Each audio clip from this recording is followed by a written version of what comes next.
Hi viewers, welcome to our channel. ప్రస్తుతం మనతో పాటు ఇమ్మంది రామారావు గారు సీనియర్ జర్నలిస్ట్ ఉన్నారు. వారితో ఒకసారి మాట్లాడదాం. సార్ నమస్కారం. సార్ నమస్తే. సార్ ప్రజాభవన్కి బాంబు బెదిరింపు కాల్ రావడం జరిగింది సార్. అంటే కొంతమంది ఎవరో ఫోన్ చేసి ప్రజాభవన్లో బాంబు ఉంది, కొద్దిసేపట్లో పేలిపోతుందని చెప్పారంట. మరి దాని పరంగా తనిఖీలు కూడా నిర్వహించారంట. మరి ఎవరు చేస్తుంటారు, ఏంటి సార్ దీని గురించి మీ ఒపీనియన్ ఏంటి సార్? ఇప్పుడు రాజకీయాలు ఆదిత్య వక్ర మార్గంలో ప్రయాణం చేస్తున్నాయి. నా ఉద్దేశంలో ఏమిటంటే ప్రజాభవనం ఎవరిది మొత్తం ఎంటైర్ అంటే తెలంగాణ ప్రజల తాలూకు సంపద అది. దాన్ని ప్రజాభవన్ అంటే అందులోనే అర్థం ఉంది, ప్రజల తాలూకు భవనం అని. అది ఫోన్ ఎవరికి వచ్చి ఉంటుంది? ముందు ఎవరో సంబంధిత ముఖ్యమైన ప్రధానమైన వ్యక్తులకు వచ్చి ఉంటుంది. వాళ్ళు కంప్లైంట్ చేస్తే వీళ్ళు వచ్చి అదంతా చెకప్ చేసి అది లేదని చెప్పి వెళ్ళిపోయారా? లేకపోతే వాళ్ళకు కూడా ఏదైనా బాంబు బెదిరింపు వచ్చిందా? వాళ్ళకు కూడా బాంబు బెదిరింపు వచ్చిందంటే ఎక్కడి నుంచి వచ్చిందో వాళ్ళు ఈజీగా తెలుసుకోగలరు, ఫైండ్ అవుట్ చేయగలరు. కానీ వీళ్ళకు వచ్చింది లేదా వీళ్ళు పుట్టించింది. ఇలాగ చాలా బెదిరింపులు అన్నవి ఏంటంటే రాజకీయాల్లో వస్తున్నటువంటి వక్ర మార్గంలో సంకేతాలు ఏమి కావు. నిజంగా బాంబు బెదిరింపు వచ్చినట్టయితే సంబంధిత వ్యక్తులందరూ వచ్చేస్తారు, నానా హడావడి చేసేస్తారు, ధర్నాలు చేసేస్తారు, ఏదో చేస్తారు కదా. వాళ్ళు ఎవరు చెక్కు చెదరకంటే ఇంట్లో కూర్చొని మిగతా మన జర్నలిస్టులు అందరూ వెళ్ళిపోయి ఆ భవన్ని చెకప్ చేసి ఏమంటారు దీని గురించి అంటే వాళ్ళు ఏం చెప్తారు, ఏం చెప్పరు కదా.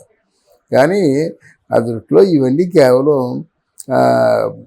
ఒక కుక్కుడు స్టోరీస్, లేకపోతే బ్లూ కమ్యూనికేషన్స్ అన్నమాట. బ్లూ కమ్యూనికేషన్స్ అంటే ఏమీ లేకుండా ఏదో ఉన్నట్టు భ్రమింపజేసే సంకేతాలు.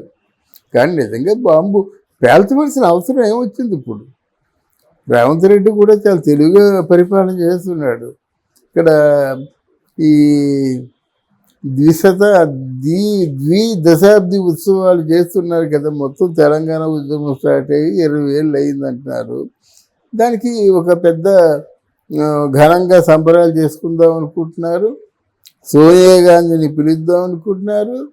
అలాగే తెలంగాణ పిత అని పిలిపించుకోబడే కేసీఆర్ కూడా పిలుద్దాం అనుకుంటున్నారు. అంటే వీళ్ళు సైడ్ నుంచి ఏం ప్రాబ్లం లేదు కదా.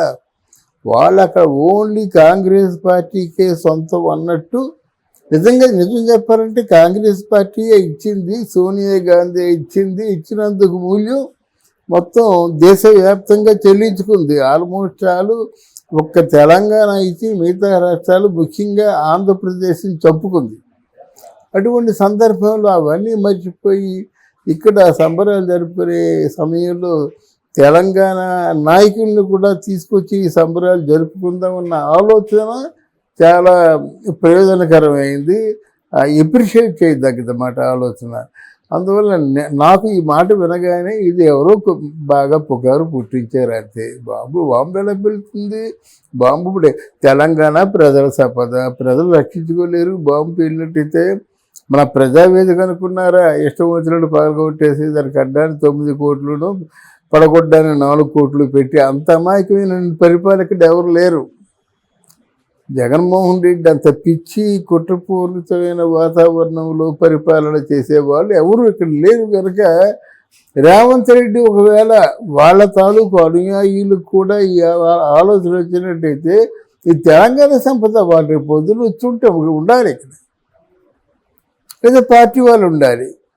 వాడు ఇక్కడ మా తెలంగాణ సంపద అని చెప్పేసి దాన్ని ఏదో చేసినట్టయితే న్యాయంగా అడిగే హక్కు ఎవరికి ఉండదు. కాదంటే తెలంగాణ భవన్గా మిగిలిపోతుంది. ఆ పార్టీ కూడా ప్రామిసింగ్ రన్నింగ్లో ఉంది కాబట్టి ఆ పార్టీ వాళ్ళందరూ సమావేశం అవుతారు. వాళ్ళు ప్రతివ్యూహాలు అక్కడి నుంచి రచించుకుంటారు తప్ప ఇందులో తెలంగాణ బాంబు బెదిరింపుతో ఎవరికి వనగూరే ప్రయోజనం లేదు. అందువలన ఇది ముమ్మాటికి ఒక చూసారా తెలంగాణ భవనాన్ని కూడా పేల్చేందుకు ఈ దుష్ట కాంగ్రెస్ నాయకులు సిద్ధపడ్డారు అని రేపొద్దున చెప్పుకోవడానికి ఒక వార్త అంతే. కొంతమంది అంటే వేరే ఎవరైనా వ్యక్తులు ఇలా ఫేక్ కాల్ చేసి ఉండొచ్చు. లేదండి, వాళ్ళకి తెలిసిపోతుందండి. వాళ్ళు ఇప్పుడు జిమించు వాళ్ళు ఎలా ఉన్నారంటే బిఆర్ఎస్ వాళ్ళు ఏ సమయంలో రేవంత్ రెడ్డి పడిపోతాడో ఆ సమయంలో అంటే ఆ కుర్చీని ఆక్రమించుదామని చూస్తారు. వాళ్ళు చూసిందంతా పరిపాలనలో లొసుగులు, ఏవైనా కొన్ని స్కామ్స్, ఏవైనా అంటే ప్రజలలో పూర్తిగా వాళ్ళ మీద ఉన్నటువంటి అభిప్రాయాన్ని రూపుమాపే ప్రయత్నాలు చేస్తారు. కానీ ఇలాంటి బాంబు బెదిరింపులు ఇవన్నీ ఉండవు, ఉంటాయని కూడా పొరపాటు. ఓకే. పోలీసులు అయితే ఇప్పుడు ఇన్వెస్టిగేషన్ అయితే చేస్తున్నారు సార్. ఆ కాల్ ఎక్కడి నుంచి వచ్చిందన్న దానిపైన కూడా ట్రేస్ చేస్తున్నారంట. అంతే కదా, మరి రైల్లో బాంబు పెట్టే ఉంటారు, ఆ స్క్వాడ్ వచ్చేస్తుంది, ఇంటెలిజెన్స్ వచ్చేస్తుంది, ఒక గంట సేపు ట్రైన్ ఆపేస్తారు, అన్నీ తిరుగుతారు, లేదు అని చెప్తారు. ఇవన్నీ చూస్తున్నాం మనం. అలాగే ఎయిర్పోర్ట్లో బాంబు అంటాం. అందువలన ఈ కల్పిత కథలు ఎలాంటివి అంటే ఈవీఎంలో ఒక పాము దూరిపోయిందట.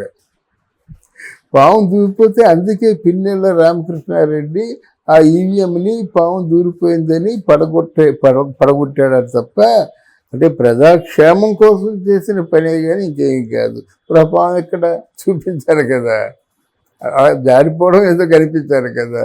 ఇప్పుడు అంబటి రాంబాబు లాంటి ఒక కుహన రాజకీయవేత్తలకి ఏంటంటే ఇలా నమ్మేదిగా ఉండాలి కదా, నమ్మసఖ్యంగా ఉండాలి కదా. అందులో పాము దూరిపోయిందట ఈవీఎంలో. అంత కళ్ళు మూసుకొని పాము పట్టేటువంటి ఈవీఎం తీసుకొచ్చేస్తారా? ఆ బాక్స్ ఇచ్చినప్పుడైనా దాని బరువు తెలియదా? ఇట్లాంటి ప్రశ్నలకి వాళ్ళ దగ్గర సమాధానం ఉండదు. కానీ ఒక బాంబు అంటే వాళ్ళ మాట బాంబు పడేస్తారన్నమాట. ఇందులో పాము ఉండబట్టి ఆయన ముట్టుకున్నాడు, కానీ లేకపోతే ఆయనకి పని ఈవీఎంతో అని చెప్తున్నాడు ఆయన. పైగా చేయించిందంతా వైసీపీ పార్టీ అయినట్టయితే చేయించిందంతా టీడీపీ అండ్ జనసేన అంటున్నాడు అన్నమాట. మళ్ళీ ఎవరు బీజేపీ మాట ఎత్తటం తెలివిగా ఈ జనసేనను టీడీపీ చేయించింది. పోలీసులు అందరూ కూడా జనసేనకి టీడీపీకి అనుకూలంగా ఉన్నారు అంటున్నారు కదా. అలాగా ఇక్కడ చేయించినట్టయితే వీళ్ళేమంటారు, కేవలం రేవంత్ రెడ్డి తాలూకు అనుకూలంగా ఉండే వ్యక్తులే మమ్మల్ని బెదిరించడానికి, మా నోళ్ళు ఊహించడానికి చేసినటువంటి ప్రయత్నం అని వీళ్ళంటారు. వాళ్ళేమంటారంటే వాళ్ళు ఓడిపోయిన అక్కస్తో ఏదో ఒకటి మాట్లాడతారు. ఆ మాటలు నిజమైతే మేము భయపడతాం, నిజం కానప్పుడు ఎందుకు భయపడాలి అని వీళ్ళు అంటారు. కనుక రాజకీయాలు మారిపోయాయి ఇప్పుడు. తర్వాత ఏమవుద్ది, కంప్లీట్గా బీఆర్ఎస్లో ఉన్న వాళ్ళ తాలూకు ఇళ్ల మీద రైడింగ్లు జరుగుతాయి. తర్వాత అప్పటికే ఈ రోజు తాజాగా వచ్చిన వార్త ఏంటంటే కేసీఆర్ మీద కూడా శిక్ష పడే అవకాశం. ఎందుకంటే ఇదంతా ఎవరికి తెలియకుండా జరగలేదని ఇంకో ప్రధాన సాక్షి సమాధానం చెప్పాడు. అది ఎవరు తెలుసు అంటే కేసీఆర్కి అన్నాడు. కేసీఆర్ని ఇంట్రాగేట్ చేసి ఒకసారి జైలుకి వెళ్ళినట్టయితే విడిపించే వాళ్ళు ఎవరు ఉండరు. కవితకి ఇంతవరకు బెయిల్ రాదు, వస్తుందని ఆశ లేదు. ఇప్పుడు కేసీఆర్ వెళ్ళినట్టయితే బిగిసిపోతాడు. కేసీఆర్ కూతుర్ని రక్షించుకుందాము అని చూసినట్టయితే తను ముద్దాయిగా మిగిలిపోతాడు. తనను రక్షించుకుందామని చూసినట్టయితే కూతురు ముద్దాయిగా మిగిలిపోతుంది.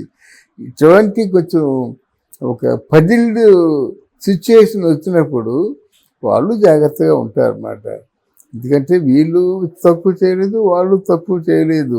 అంటే బహుశా పరిపాలన అంటేనే అంతేనేమో అనుకుంటున్నాను నేను. ఈ పరిపాలనలో ఇలాగే ఒకరి మీద ఒకరు దాడి చేయడం, ఒకరి మీద ఒకరు బురద పోసుకోవడం, ఆ బురదను కడుక్కోవడం కోసం మరింత బురద ఆపోజిట్ పార్టీ మీద వేయడం, అట్లాంటి వ్యవహారంలో వచ్చినటువంటి ఒక వదంతు తప్ప ఇందులో నిజం లేదు. Okay sir, thank you so much. Thank you.